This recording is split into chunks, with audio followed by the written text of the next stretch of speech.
પરંતુ હવે બોટાદ જિલ્લો એક પછી એક જિલ્લામાં શું સ્થિતિ છે તેનાથી આજે જીએસટીવી આપને અવગત કરાવી રહ્યું છે। ત્યારે બોટાદ જિલ્લામાં કન્યાઓને આપવામાં આવતી સાયકલો જે છે તેની કોઈ સારી સ્થિતિ જોવા નથી મળી રહી। તે પણ એ જ રીતે અન્ય જિલ્લાઓની જેમ ધૂળ ખાતી હાલતમાં જોવા મળી રહી છે।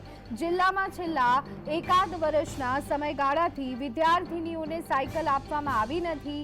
લગભગ 1000 જેટલી, અહીંયા 1000થી તો ઓછી ક્યાંય સંખ્યા આવતી જ નથી। દરેક જગ્યાએ આપણે જોયું ક્યાંક 900, ક્યાંક 2000 તો ક્યાંક 11000, તો અહીંયા પણ લગભગ 1000 જેટલી નવી નક્કોર સાયકલ તાજપર ગામે સ્કૂલના મેદાનમાં અને હોલમાં ધૂળ ખાઈ રહી છે। જિલ્લાની મોટાભાગની સ્કૂલોને વર્ષ 2023-24માં સાયકલનું વિતરણ કરાયું નથી। શું સાયકલો ભંગારમાં વેચવા માટે ખરીદવામાં આવી હતી? આવા તો અનેક સવાલો અત્યારે હાલ ઉઠી રહ્યા છે।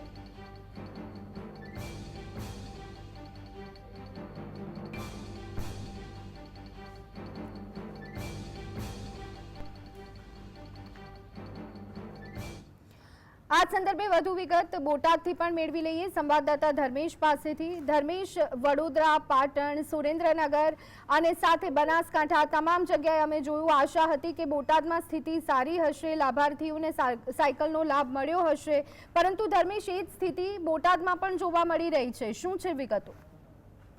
જી, આપને જણાવી દઉં તો બોટાદ જિલ્લામાં પણ સરસ્વતી સાધના યોજના અંતર્ગત જે 9મા ધોરણની અનુસૂચિત જાતિની કન્યાઓને જે મળવાપાત્ર જે સ્કૂલને માટે જે બાળાઓને જે સાયકલો આપવાની હોય છે તે ઘણા લાંબા સમયથી 1000થી વધારે સાયકલો ધૂળ ખાઈ રહી છે। બોટાદ જિલ્લાની તમામ શાળાઓ માટે આપવાની જે સાયકલો છે તે બોટાદના તાજપર ગામે એના હોલમાં મૂકવામાં આવી છે અને થોડી સાયકલો મૂકવામાં આવી છે। ત્યારે સવાલ એ ઉઠે છે કે આટલા લાંબા સમયથી તંત્ર શું કરે છે? 1 વર્ષથી કન્યાઓને મળવાપાત્ર જે સાયકલો છે તે આપવામાં નથી આવી, શા કારણે નથી આપવામાં આવી અને તે અંગે શા માટે નિર્ણય નથી લેવો તે પણ મોટો સવાલ છે। આ અંગે અધિકારીઓ સાથે વાત પણ કરવામાં આવી છે, પરંતુ તેઓને ઉપરથી સૂચના નથી મળી ત્યાં સુધી આ સાયકલો વિતરણ કરવામાં નથી આવી એવું કહેવામાં આવી રહ્યું છે। ત્યારે હવે સવાલ એ થાય છે કે આ લાખો રૂપિયાની સાયકલ 6 લાખ રૂપિયાની એટલે કે 12 લાખ રૂપિયા જેવી ગ્રાન્ટ સરકાર ફાળવે છે। 1000 જેટલી સાયકલો છે ત્યારે બાળાઓને ધર્મેશ, આપને રોકવા માંગીશ। અત્યારે હાલ રમેશ મેર આપણી સાથે જોડાઈ ગયા છે કે જે બોટાદ જિલ્લા કોંગ્રેસના પ્રમુખ છે। રમેશભાઈ, સ્વાગત છે આપનું। અમે વડોદરામાં ચેક કર્યું, પાટણમાં ચેક કર્યું, સુરેન્દ્રનગર, બનાસકાંઠા તમામ જગ્યાએ આ જ સ્થિતિ જોવા મળી રહી છે। લાખો હજારોની સાયકલો જે છે તે ધૂળ ખાતી હાલતમાં છે અને એ જ સ્થિતિ બોટાદમાં પણ છે। શું પ્રતિક્રિયા આપની વિપક્ષ તરીકે? સાયકલ છે જે સરકાર તરફથી વિતરણ કરવામાં આવે અને એ સાયકલ થી જે વિદ્યાર્થીને 9મા ધોરણ માટેની આપવાની હોય એના શિક્ષણ માટે, અને શિક્ષણ માટે એટલા માટે કે શિક્ષણ એટલે એક આપણો ગુજરાતનો પાયો છે અને ગુજરાતનું ભવિષ્ય છે, દેશનું ભવિષ્ય છે। પણ આ સરકાર બેઠેલી મીંઢી મૂંજી અને બેરી સરકાર પૂરા ગુજરાતમાં કોઈ ધન ઘડા વગરના વહીવટ ચાલી રહ્યા છે કે તમે અત્યારે જે 2-3 જિલ્લા 3-4 જિલ્લાના નામ આપ્યા કે સાયકલ બાબતનું કૌભાંડ જ કહેવાય કે જે તે સમયે વિદ્યાર્થીને આપવાની હોય ત્યારે આપવાની નહીં અને જ્યારે એ સાયકલ કાટ ખાવા માંડે, તડો બેસવા માંડે, પછી એમ થાય કે કોઈ માનો કે આપતા મીડિયાના માધ્યમથી કે જાહેર થઈ ગયું એટલે તાત્કાલિક મંડે એની પાછળ પડવા કે ભાઈ હું સાયકલો આપી દઉં। પણ આ બધું થયું પહેલા આપવા લોકોને વાંધો શું છે એ સમજાતું નથી આ ગુજરાત સરકારના અધિકારીઓ અને આ નિર્ભર સરકાર। રમેશભાઈ, અમારી અધિકારીઓ સાથે વાત થઈ તો એ લોકો એવું કહી રહ્યા છે કે અમને ગાંધીનગરથી જેટલી સૂચના મળે એટલું અમે કામ કરીએ, એટલે ઉપરથી સૂચના મળી નથી અને અમે કામ કર્યું નથી। તો શું લાગે છે આ સૂચના આપવામાં આટલો વિલંબ કેમ થઈ રહ્યો છે? એ આ ડબલ એન્જિનની સરકાર છે ને, એટલે ડબલ એન્જિનની સરકારના નિયમો જુદા જ હોય। આખું ગુજરાત હવે માંડ્યું જાણવા કે આ ડબલ નિયમની સરકાર કઈ રીતની કઈ ટાઈપની છે, બરાબર। ડબલ એન્જિન નામ જ એટલા માટે આપવામાં આવ્યું છે કે જે કઈ વહીવટ કરવો એ અધિકારીઓ ગાંધીનગર અને જે સરકારમાં બેઠેલા મંત્રી અને આપણા ભૂપા દાદા જે નક્કી કરે ઈ. બાકી પબ્લિકનું ગુજરાતમાં ગ્રામ્ય લેવલે જે થવું હોય એ થાય. પબ્લિકના ટેક્સના પૈસાનો કઈ રીતે ગેરઉપયોગ કરી નાખવો એટલા માટે લોકો બેઠા છે ત્યાં. જી રમેશભાઈ, કરોડો રૂપિયાની આ સાયકલ, બીજી તરફ લાભાર્થીઓ આ લાભથી વંચિત, કોઈ વિદ્યાર્થીનીઓ અથવા તેમના વાલીઓ આપના સુધી આ રજૂઆત કરવા માટે પહોંચ્યા હતા, આપની પાસે મદદની માંગ કરી હતી, શું આપને આ વાત ધ્યાને આવી હતી અને વિપક્ષ તરફથી શું કરવામાં આવ્યું?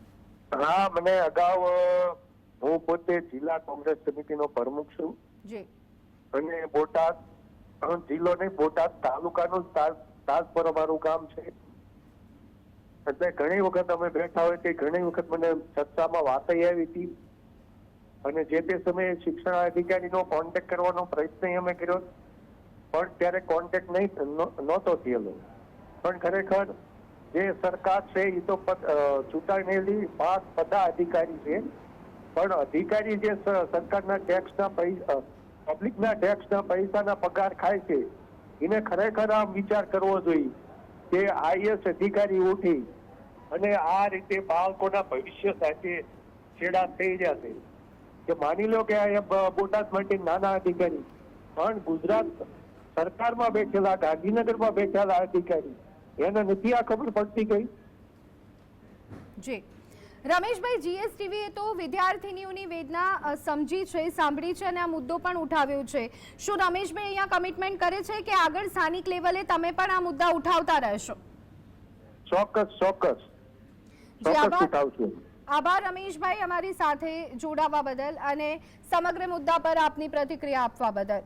તો આ જ સ્થિતિ અત્યારે હાલ વિપક્ષમાં જોવા મળી રહી છે. મયુર પટેલ આપણી સાથે જોડાઈ ગયા છે, જિલ્લા બીજેપી અધ્યક્ષ છે.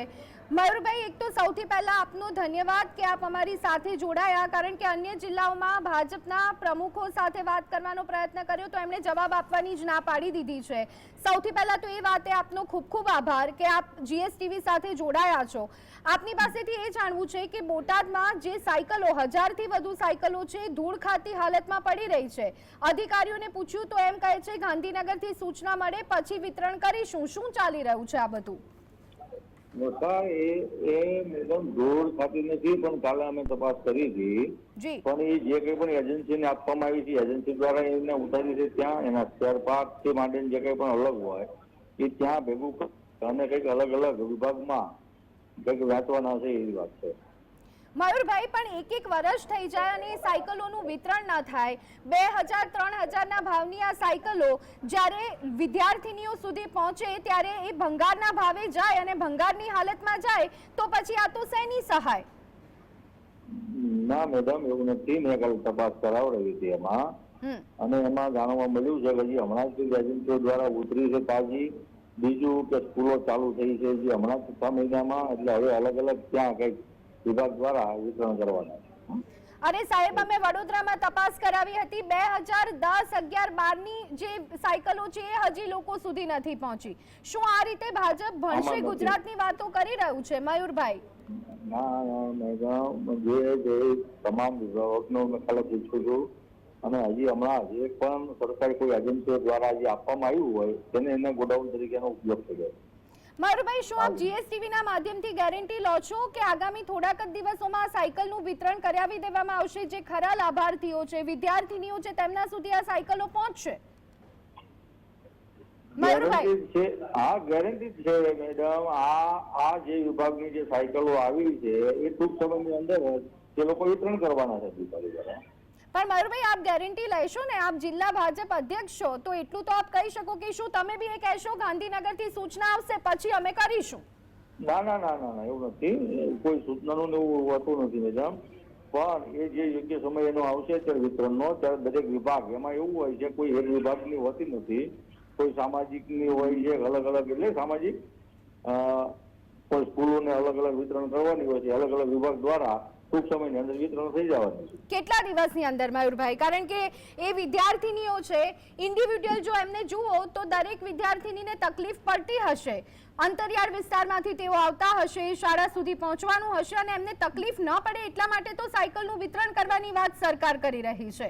એક દિવસ એમના માટે તો ઘણો મોટો હોય છે. ના, ટૂંક સમયમાં જ થઈ જાય. કેટલા દિવસમાં થશે મયુરભાઈ? થોડા દિવસમાં તો એ અધિકારીઓ પણ કહી રહ્યા છે. મયુરભાઈ, આપની પાસેથી આ જવાબની આશા નથી, આપ અહીંયા દિવસ કહો. ના, તો અઠવાડિયા 10 દિવસની અંદર એનું વિતરણ થઈ જાય. બરાબર છે. ધન્યવાદ મયુરભાઈ અમારી સાથે જોડાવા બદલ. તો અત્યારે હાલ જિલ્લા ભાજપ અધ્યક્ષ આપણી સાથે જોડાયા હતા અને તેમણે કહ્યું છે કે થોડાક જ દિવસની અંદર જે વિદ્યાર્થીનીઓ છે કે જેમને સાયકલનો લાભ મળવાનો છે તેમના સુધી સાયકલ પહોંચાડી દેવામાં આવશે. જીએસટીવી સતત પોતાની જવાબદારી અદા કરી રહ્યું છે અને એકમાત્ર બોટાદમાંથી અત્યારે હાલ જિલ્લા ભાજપ અધ્યક્ષ મયુરભાઈ આપણી સાથે જોડાયા હતા. અન્ય જિલ્લાઓમાં પ્રયત્ન કરવામાં આવ્યો પરંતુ કદાચ એ ભાજપના કામમાં નહીં આવતું હોય એટલે ભાજપમાંથી એક પણ અધ્યક્ષ અથવા તો પ્રવક્તા જોડાયા ન હતા. મયુરભાઈ એમની જવાબદારી સમજી અને સ્વીકાર્યું કે થોડા દિવસની અંદર આ જે સાયકલનું વિતરણ છે તે કરાવી દેવામાં આવશે. તેના માટે તેમનો આભાર.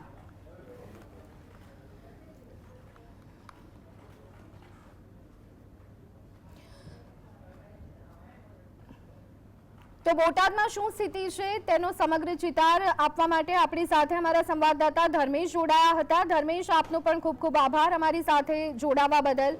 તો આ બુલેટિનમાં અત્યારે બસ આટલું. ફરી એક વખત મળીશું. રજા આપશો.